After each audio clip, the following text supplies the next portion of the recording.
प्रतापगढ़ के पांडे बंधुओं ने गुजरात में दी इंसानियत की मिसाल।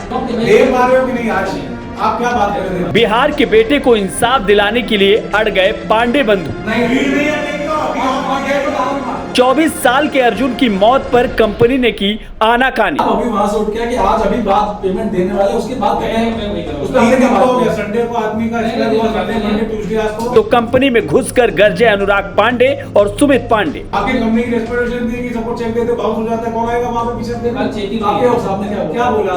दे भाई ने पेमेंट करता हूं। तुरंत कराया 11 लाख का इंतजाम, परिवार के पोंछे आंसू। तो हम लोग का मदद करने वाला कोई नहीं था। सुमित भैया, अनुराग भैया, भाई का मदद लेना पड़ा। गरीब परिवार का लड़का जब अपने परिवार की रोजी रोटी के लिए ट्रेन में धक्के खाते हुए दिल्ली, मुंबई, सूरत जैसे महानगरों में पहुंचता है तो उसकी आंखों में तमाम सपने होते हैं। सपना अपने माँ बाप के इलाज का, बहन की शादी का, कच्चे घर को पक्का बनाने का, अपनी बीवी बच्चों को अच्छा भविष्य देने का। लेकिन सोचिए, एक दिन वो कंपनी में काम करने जाए और वापिस आए उसकी लाश। जी हां, घटना है गुजरात के भरूच जनपद के अंकलेश्वर इंडस्ट्रियल इलाके, जहां बिहार के भागलपुर का रहने वाला अर्जुन तमाम सपने देखते हुए एसपीसी लाइफ साइंसेस में हेल्पर का काम करता था। लेकिन 5 दिन पहले कंपनी में काम करते हुए अचानक गैस लगने से उसकी मौत हो जाती है। अर्जुन की मौत से परिवार पर दुखों का पहाड़ टूट गया। बिहार के परिवार ने न सिर्फ अपने बेटे को खो दिया, बल्कि उनके वो सारे सपने टूट गए जो उन्होंने अर्जुन की आंखों से देखे थे। कंपनी के यंत्र की कमी के चलते मौत की बात सामने आई तो कंपनी ने 11 लाख रुपए देने का वादा किया, लेकिन उसके बाद अपने सुर बदल लिए। और जैसे ही ये बात प्रतापगढ़ की धरती से ताल्लुक रखने वाले गुजरात के बड़े व्यवसायी पांडे बंधु अनुराग पांडे और सुमित पांडे को पता चली, वह अपनी सेना संगठन लेकर कंपनी की तरफ कूच कर गए और कंपनी में घुसकर मैनेजर को कानून का पाठ पढ़ाते हुए परिवार को तुरंत 11 लाख का मुआवजा दिलवाया और कंपनी को जल्द ही अर्जुन के पीएफ के 7 लाख रुपए देने का अल्टीमेटम दे दिया। साथ में मेरे भाई सुमित पांडे, मोंटी तिवारी सवारी अग्रणी है। इन्होंने बताया कि 2 दिन पूर्व ये एसपीसी लाइसेंस कंपनी है जहाँ पे बहुत ही दुखद घटना हुई थी। एक 24 वर्षीय अर्जुन सिंह यहाँ पे हेल्पर की नौकरी कर रहे थे, जिनको गैस लगने के कारण उनकी मृत्यु हो गई थी। 2 दिन पूर्व उनकी मृत्यु स्वास्थ्यम हॉस्पिटल में हुई थी।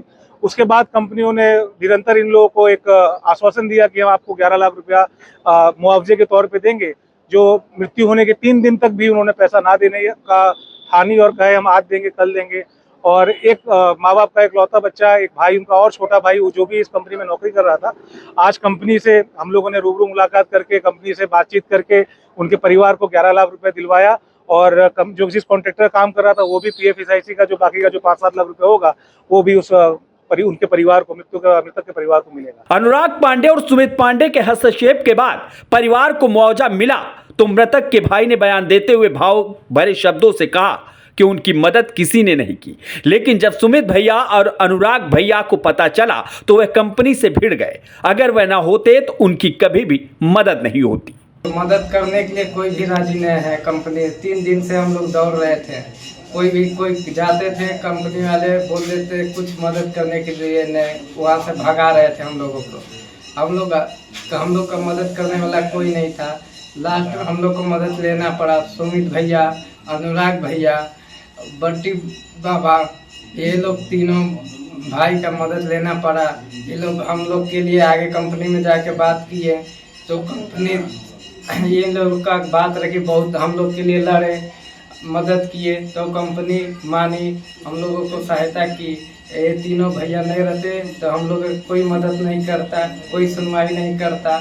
ये तीनों भैया को दिल से थैंक यू, धन्यवाद। पांडे बंधुओं के इस काम की चर्चा सिर्फ अंकलेश्वर में ही नहीं, सूरत, अहमदाबाद तक है। यूपी, बिहार जैसे प्रदेशों से जीविका चलाने के लिए गुजरात में रहने वाले पांडे बंधुओं की तारीफ कर रहे हैं। साथ ये भी कह रहे हैं कि वे भले अपने परिवार को छोड़ अकेले आते हैं, लेकिन अनुराग पांडे, सुमित पांडे और उनके साथियों जैसे लोग ही उनके सपनों को पंख देते हैं, साथ उन्हें परिवार जैसा सहारा देते हैं। आपको बता दें कि अनुराग पांडे न सिर्फ व्यवसायी है बल्कि वह समाज सेवी भी हैं। हिंदी भाषी मित्र मंडली नाम से उनका संगठन हमेशा लोगों की मदद करता है। Bureau report, NDTV Bharat.